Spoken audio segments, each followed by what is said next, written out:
SOC teams are wasting time manually collecting information. Not having the information you need to classify your alert data as true or false positives is taking up a huge amount of time. Going into each individual system to get your network data, identity data, and your threat intelligence just doesn't cut it anymore.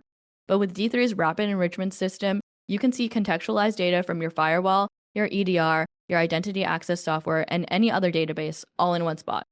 This gives you the ability to quickly analyze that data, classify alerts as true or false positives, and move on to the next alert. Let me show you. I'm looking at an event in my D3 investigation dashboard. I can see that this particular event is a potential ransomware attack, and when I move into the Investigations tab, I can see a summary of the investigation of the incident, as well as the initial key findings of this particular incident.